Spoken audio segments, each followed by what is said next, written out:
Bill Derry. Bill is a professional with a history in watershed resource management with a forestry background, local government experience, consulting experience, and recently with the stewardship sector. So Bill's going to come up and Bill's going to talk to us a little bit about the science involving the land around in our watersheds. So now this next section, just before coffee I believe, is going to be an interactive session. We're going to hear from Bill. He's going to talk a little bit about the science of watersheds, and then I'm going to be around the room because we want to kick off this session and start hearing about what people have to say, what are they thinking, or questions they might have for Bill or someone else that might be in the audience. So Bill, if you'd like to come up and set us off on this next really important session, Bill. Good morning. And thank you for the opportunity to be here. Kim asked me to give some reflections on my own experience and some of the history of what led us here today. And I'll do that. And as Kim said, unfortunately Chris can't be here, so I'll make his presentation too on the science of the watersheds.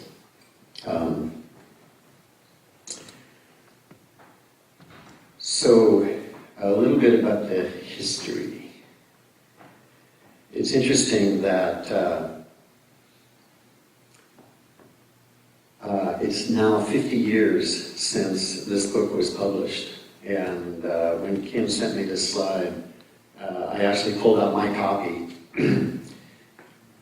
which I bought when I was in college in 1971 or 2. And it's with me today, but I found it on my son's bookshelf, who took it to college with him to become an architect. And you'll see one of the themes that I'll be talking about today is it's not a sprint, it's a long haul, and we all need to recognize we're in it for the long haul. And I wonder what Ian McHarg would think 50 years later when we're still trying to practice what he taught us. It's a great book. If you haven't seen it, you might want to look for it. So a little bit about the history. We, in the 1960s and 70s, when some of us were starting out, it was an exciting time. There were some really bad things that happened, like rivers catching on fire and birds of prey being wiped out. But there was also, that resulted in some really neat stuff. Our first environmental laws in the United States, the Clean Water Act in 1972. And that became a really exciting time for those of us that were just starting our careers. Then in the 1980s and 90s, stormwater became really a big topic. And that's when I got involved. I had been writing environmental impact statements and studies and park planning. And then in 1983, I went to work for Snohomish County when they very first formed the stormwater utility, and it was very controversial, and it was immediately repealed, and I had to lay off the staff. And it took me 5 years to get it reestablished in 1988, but I was the stormwater manager. And at that time, Snohomish County was the second or third stormwater utility in the country, all of initially in Washington. There was a handful of us stormwater managers, and we all realized that none of us knew what we were doing. And so we got together and started trying to share information. And one of the things we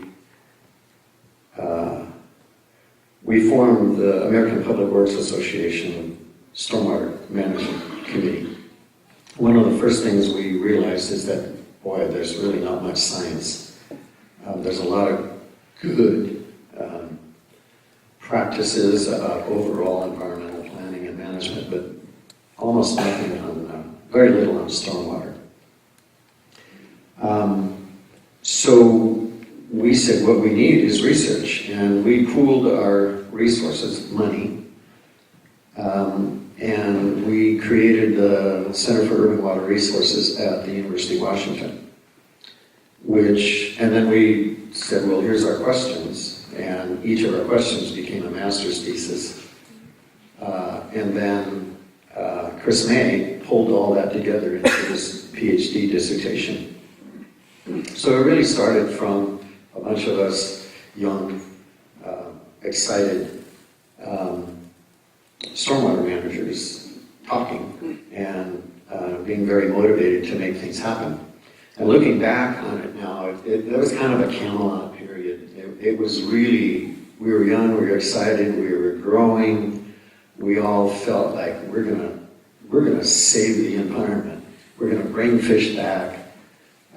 Salmon were a major driving force, still are. And we generated much of the science that's still the best stuff out there today in the 1990s.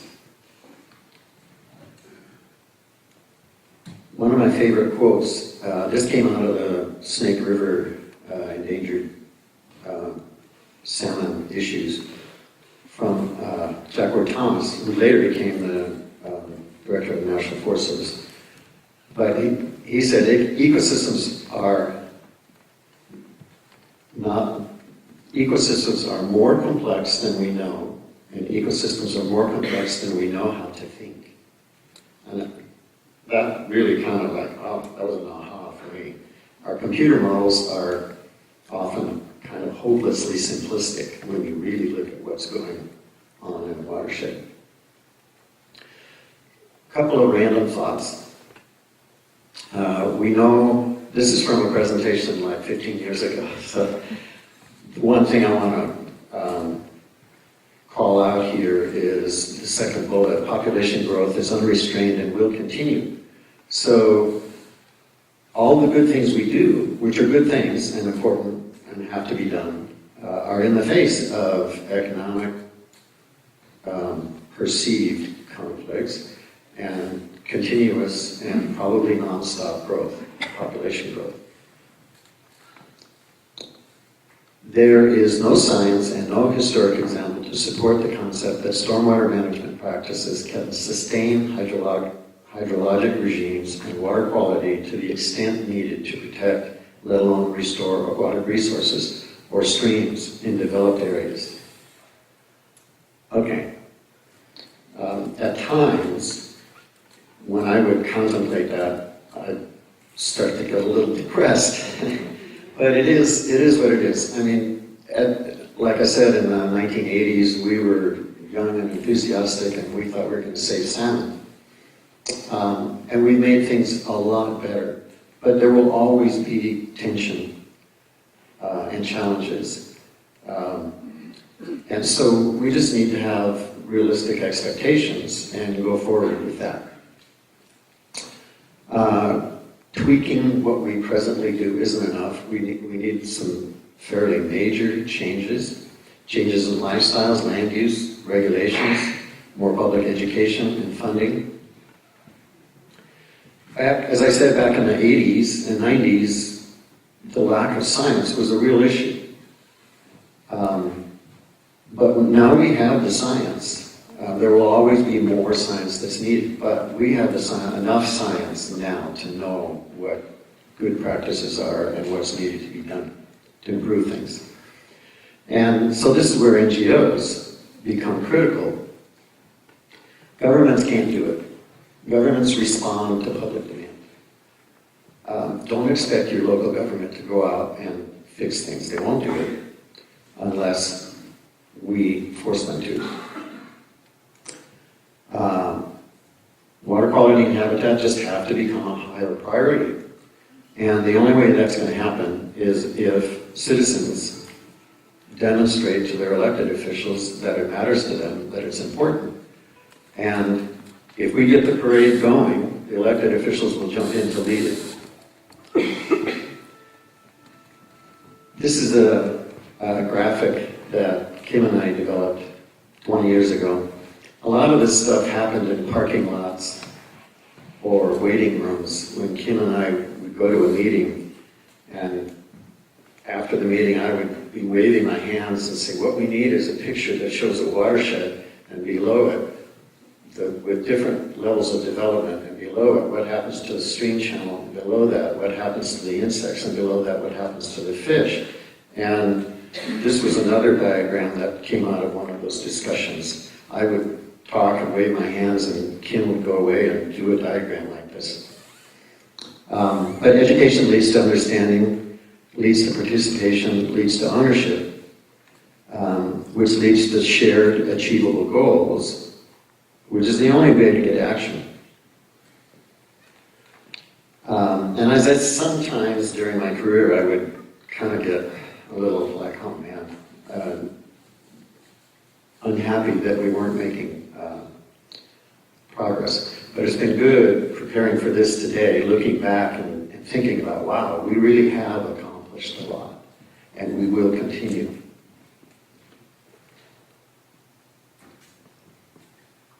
So it's not a sprint. Don't expect to fix everything in 5 years. It's a long haul. I used to think, I wonder how long it would take to get there, wherever there is. And now I realize we'll never get there. It's a constant journey, and that's okay. It shouldn't dissuade us from working hard, because only because we've worked hard, things are better than they would have been. We can't fix things without addressing land use. As I'll show in Chris's, or as Chris shows in his presentation, once we get past certain thresholds of land development, the resources, the aquatic resources decline. And so it's critical that we protect the best of what's left first. And the only way to do that in the face of growth is to increase our urban densities. Now, in the transfer of files, I accidentally deleted one slide. So I'm going to just talk through what would have been my next slide, and that's source control. What happens in the watershed and in the air above the watershed winds up in the creeks, which wind up in the rivers. So we need to look at air quality. And one of the key things driving air quality is energy production and combustion of energy in vehicles. Whatever comes out the tailpipe of a car winds up in the creek. Whatever tire wear, as your tires wear out, that winds up in the creek. Every time you put your brakes on, those little particles wind up in the creek. So we need to talk about source control. We need to move away from fossil fuels, and by the way, that will help climate change. So electric vehicles, I encourage you to buy an electric vehicle, and whatever we can do to make that easier for the public is good policy. Tires, we put zinc in tires to extend the life of the tires, and that zinc winds up in our creeks. We don't need to have zinc in our tires. So whatever we can do to change legislation to get tires without zinc, and similarly brakes. We put copper in brakes to reduce heat and increase the life of brakes. That copper winds up in the creeks. Both zinc and copper are toxic to fish. So anything we can do to remove copper from brakes and zinc from tires will help our water quality. And finally, on the topic of source control, plastics. Plastics, water bottles, they're fairly easy to remove from the creeks, but they break down into tiny particles, which get into the ecosystem in the straits and in the ocean, and become toxic to fish. And the statistics on the amount of plastics in our ocean, birds and fish and whales, is pretty stunning. So again, anything we can do to ban ban single-use plastics. Okay, that's my rambling. Let's get into Chris's presentation. And I will say, getting into this, it's all of this stuff is available to you online. So I'm going to blast through this for some of you maybe too quickly, but it's all available online, and we want to have plenty of time to ask questions and discuss it. So, Chris is the manager of stormwater for Kitsap County. And he, as we've said, did his PhD on stormwater. So Kitsap County is shown on the map here. It's right across Puget Sound from Seattle. So it's a rapidly growing residential area, commercial.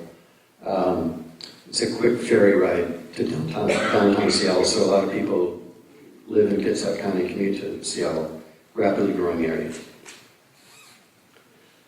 So his presentation will talk about the problems caused by development, the potential solutions, and some quality of life considerations. And I really like this quote that he had on this slide. A positive attitude does not guarantee success, but a negative attitude virtually guarantees failure. So don't get discouraged. Keep working. Problems in Kitsap County, same as anywhere else. Changes in stream flows, hydrologic modification, water quality degradation from stormwater. Stormwater, we realized 15, 20 years ago, is the primary source of pollution in our waters, streams, the Straits, Puget Sound. Fecal pollution is really important in Kitsap County for the shellfish harvest. There are critical shellfish areas are closed to harvest because of fecal coliform. Stream habitat degradation and localized flooding in urban areas. So how did we get here? 1972, the Clean Water Act, Water Pollution Control Act. 1983, the NERC study, National Urban Runoff Pollution, was really the first comprehensive, across the country, study of stormwater, and it was really the first one to really identify how many pollutants and exactly what pollutants are in stormwater.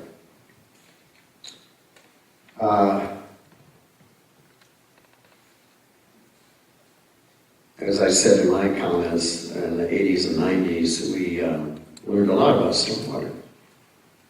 And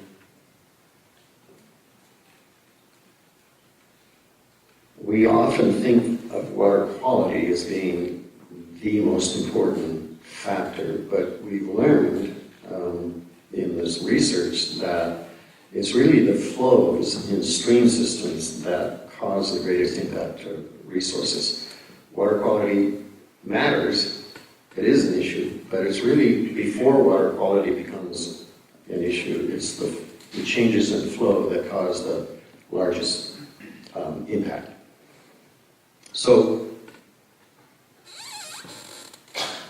we begin by learning about the water cycle and rainfall, what causes rainfall, what happens to the water to rain when it falls. And a lot of it lands on the trees and never reaches, in a forest, never reaches the ground and evaporates directly back. What does reach the ground then splits goes into the ground and into the shallow, maybe 3 to 6 feet of soil, that's called interflow, and the rest goes into the deeper ground, aquifers. And that's critical. It was a major learning for us in the 90s that in most rainfall events there is no runoff until we get to about a 2-year storm in an undisturbed forest. And a lot of people still have a hard time kind of comprehending that. But that's really the crux of where our first problems show up. In the early days, in the 1970s, we started requiring stormwater detention facilities, but they were designed for the 10 or 25-year storms. They were based on river flood models. And when you design for the 10 or 25-year storm, that means it only does something once every 10 or 25 years. And we slowly recognized we needed to be addressing the everyday rainfall. So we lose, when we develop a watershed, we lose the forest, we scrape away the topsoil where that interflow happened, we pave so water can't even get to the surface, we compact the soil, we make pavement, rooftops, sidewalks, all preventing the water from getting into the ground. So now it runs off. And every time it rains, it runs off instead of once every 2 years or less.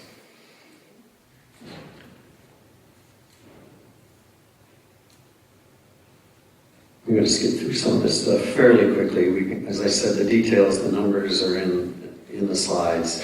They're available to you online.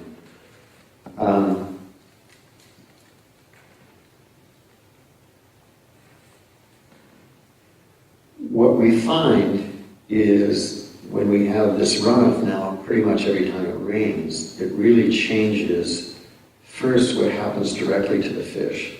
They're not adapted to fighting against currents every time it rains. And then it begins to change the channels themselves. And again, as I said, I'm skipping through some of this stuff in the interest of time. What we find is the stormwater peaks are now, the runoff is a much higher peak, and it also happens sooner after a rain. So in a forested creek, there's very slow and very minimal changes in flows when it rains. In a developed creek, it runs off immediately. The peak flows happen quickly, and the peak flows are much higher. And as I said, pollution is not the initial issue. It is an issue, but we need to learn about flows first. One of the people that did really important research was Jim Carr, and he developed the benthic index of biotic integrity, BIBI.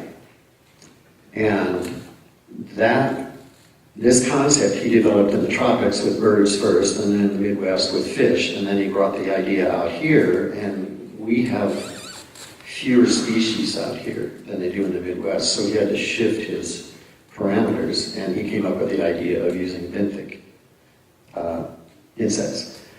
And in studying creeks, a healthy watershed has a lot of caddisflies, mayflies, and stoneflies.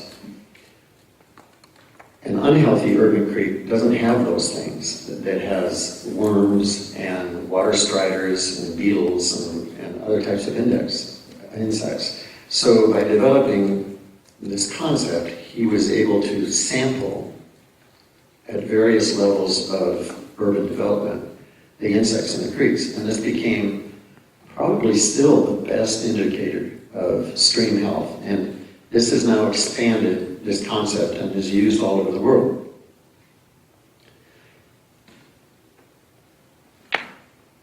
One of the things that we learned, it's not surprising that the health degrades with urbanization, but what surprised us was how quickly, and you see the vertical lines on the left of these graphics. There's a significant decline when we go more intense than 1 house per 5 acres or 2 hectares, roughly. And that was a bit of a surprise to us, that how early the streams degrade. And when we see a change in the BIBI, we also see declines in fish.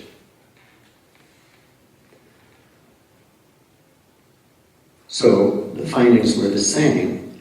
What we found was the ratio another indicator became the ratio between the species of salmon and trout. It changes very quickly, and the salmon tend to disappear in our urban creeks. And again, this is happening before water quality is an issue. This is just flow-based changes.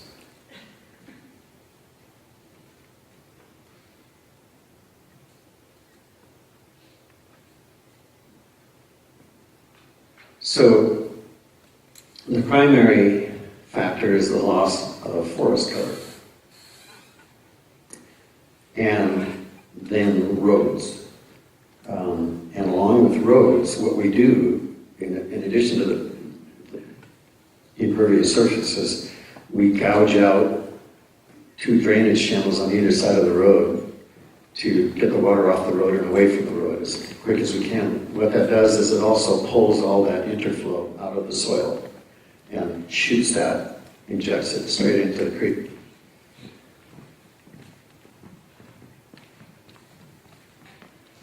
Urbanization happens fairly slowly, so we don't often really see it happening. We see individual buildings changing, but it's hard to see at a watershed scale how things change. There's a number of other facts. It's not just flow and water quality, it's the loss of riparian corridor vegetation. And again, through the science investigations, we realized that there's a lot of subtle things that happen. And we need on the order of 200 feet for shading, for temperatures in the water, for the ecosystem, the critters that live there, to survive.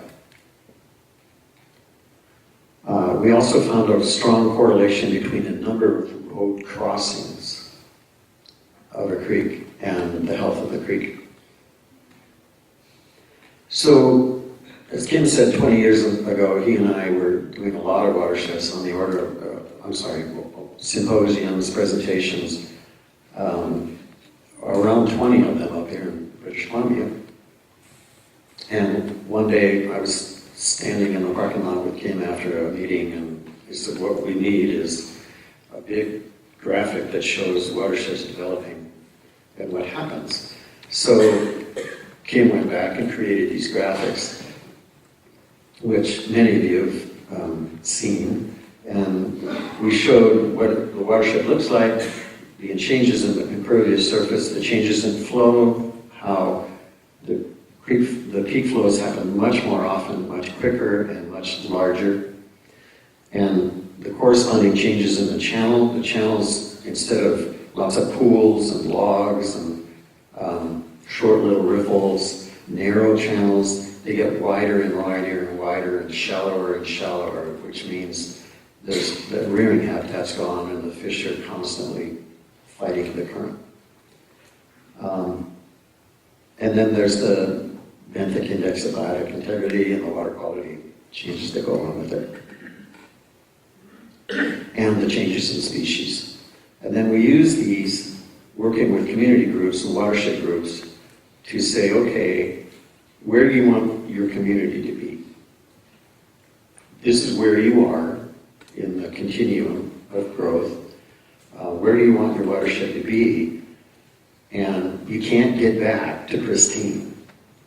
And it's unacceptable to lose all of the resources. So then it becomes a difficult decision, balancing what we want versus what is realistic to achieve.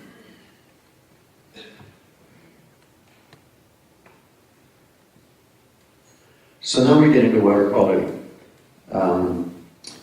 About 20 years ago, people started noticing that coho salmon in the urban streams weren't even surviving to spawn. They'd come up in the streams and they would do this kind of really sad contorting and die before they ever had a chance to spawn. And pre-spawn mortality,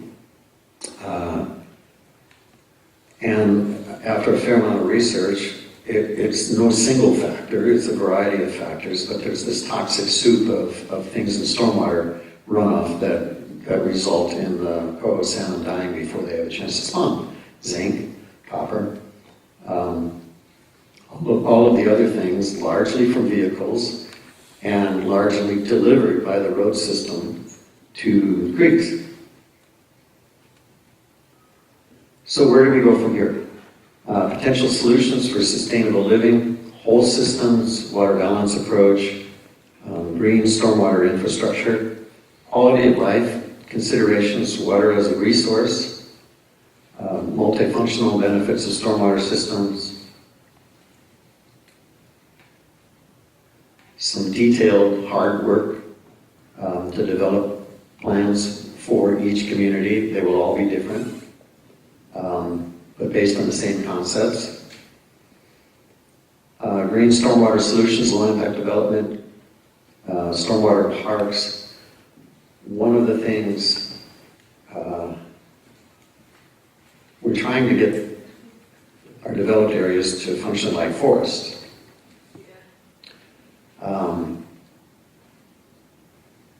There's a slide I want to get to. No more stormwater prisons. On the left is what we started out making some engineers started out making our stormwater detention systems look like. They were trying to make them as small as they could so they lost as little land as possible in their development.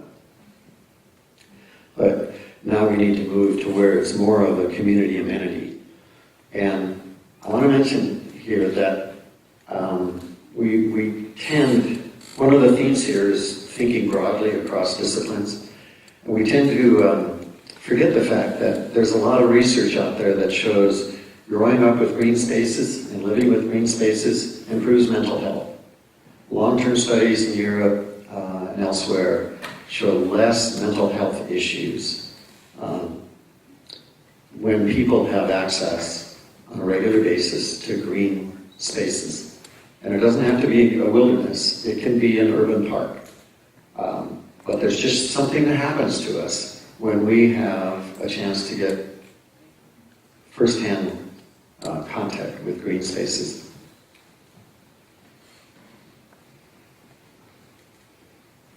So, taking a green solution rather than a structured solution, we can remove most of the pollutants, we can reduce stormwater flows in volume, we can replenish our groundwater, we can reduce local flooding, and we can create attractive green spaces that are community amenities rather than just being an expense. This includes bioretention, rain gardens. If we design them properly, the street trees, if you put an underground structure in there with the proper soil and route stormwater into those, they can become effective filters. So that's an example of something that can be done in a fairly intensively built-out environment. Urban downtowns. Permeable pavement, it's still a fight to get this, but there's plenty of research out there that it's very effective and durable approach. Green roofs, treatment wetlands, and infiltration systems. And finally, again, data is fine, but you must be able to show decision makers and the public that we are making a difference and being cost effective with funding. Story maps and videos can be very effective tools. So, and that's one of the things that Kim and I worked hard on, was to develop and to be able to tell stories.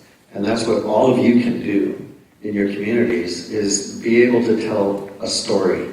Showing up with a detailed engineering handbook is not going to be very compelling, but if you can show pictures and tell stories well, whether it's one person or whether it's to a group, that's how we can make the biggest difference in moving it forward. So with that, we'll open it up to discussion. Thank you.